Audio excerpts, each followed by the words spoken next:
Septième réalité. Mon frère ou ma soeur, sache-le, que choisir la personne avec laquelle tu veux te marier est par ailleurs égal à choisir la religion de tes enfants. Ou bien même, dans certains cas, choisir ta propre religion. Bien-aimé de Dieu, fais très très attention.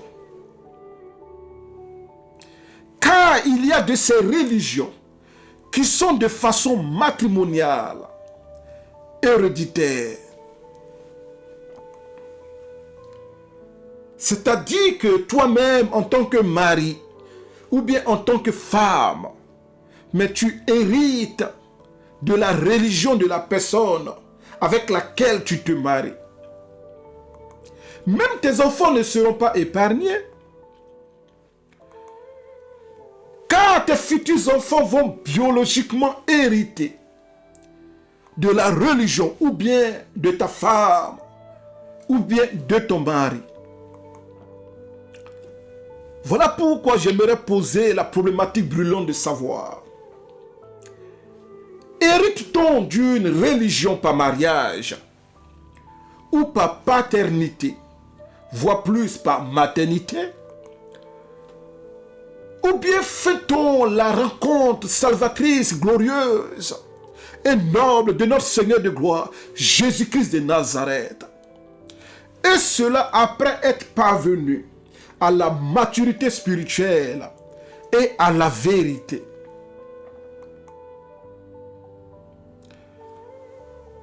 Deuxième problématique. L'Éternel notre Dieu, qui est le vrai, unique et véritable Dieu, est-il dans une religion quelconque?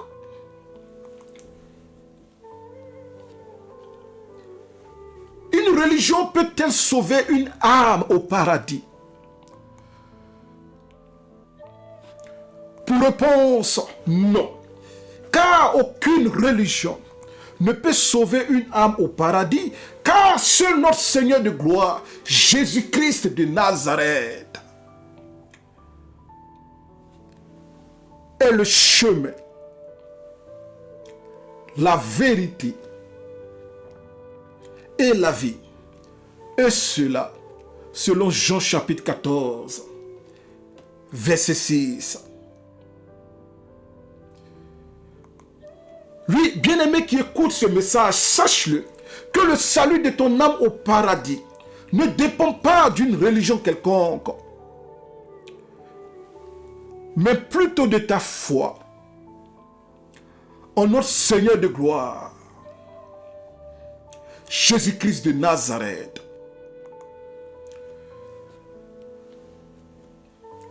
Je suis désolé de te le dire, mais fais un mauvais choix de partenaire, de mariage, est aussi égal à tomber dans le piège de la religion qui ouvre inéluctablement les portes de l'enfer sur toi, sur ton foyer, y compris tes enfants.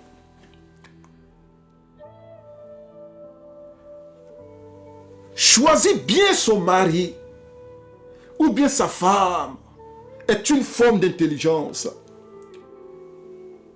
Mais choisis là où tu passeras ton éternité après ta mort demeure une grande sagesse. Huitième réalité. Mon frère ou ma soeur, sache-le.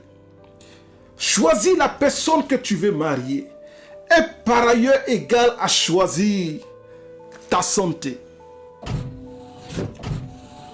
Certes, je ne suis pas médecin, mais permettez-moi de m'expliquer avec bien sûr votre honorable permission. Si tu décides de marier une personne qui est réputée pour son infidélité, mais ne t'étonne pas de toujours courir derrière les pharmacies, voire derrière les médecins du quartier, voire plus derrière les antibiotiques pour te soigner d'éventuelles maladies sexuellement transmissibles.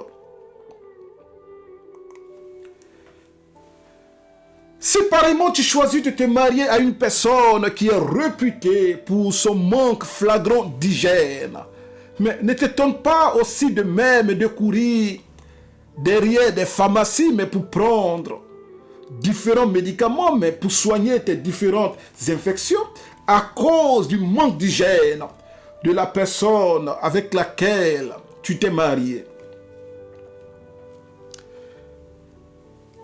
Quelle est donc cette sagesse d'avoir une relation intime, non protégée, avec une personne qui n'aime pas se laver, ou bien même faire sa toilette intime? On peut causer? Oui, les parfums font sentir bon, mais c'est prendre son bain qui rend propre. De sorte qu'on ne se parfume pas pour masquer sa saleté, mais on se parfume après s'être rendu propre, et cela par un simple bain. Neuvième réalité. Neuvième réalité. Marier une personne infidèle ou malade est par ailleurs égal à marier la mort pour toi et pour tes enfants. Je m'explique. Avant même de penser au mariage, avez-vous pensé à faire un test de dépistage des maladies sexuellement transmissibles comme le VIH, plus communément appelé le sida?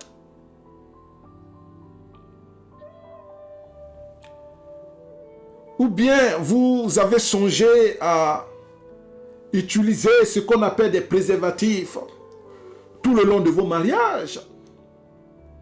Sinon, si vous avez à cœur d'avoir des relations sexuelles non protégées, mais pourquoi ne pas faire des tests avant le mariage pour s'assurer qu'à la fois monsieur et madame est en bonne santé? Avoir des rapports sexuels non protégés avec une personne séropositive est égal à commettre un suicide. Problématique 1. Qu'est-ce qui arriverait si vos enfants par erreur dans le couple se brossent avec la brosse à dents de papa ou de maman malheureusement déjà infectés du VIH?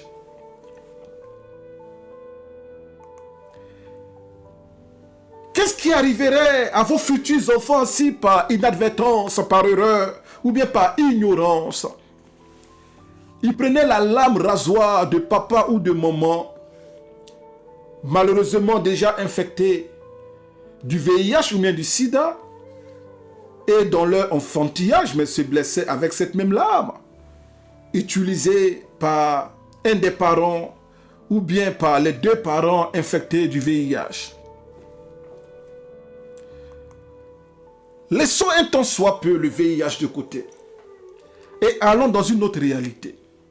Alors, je disais que marier une personne infidèle ou malade est égal à marier la mort pour toi et pour tes enfants.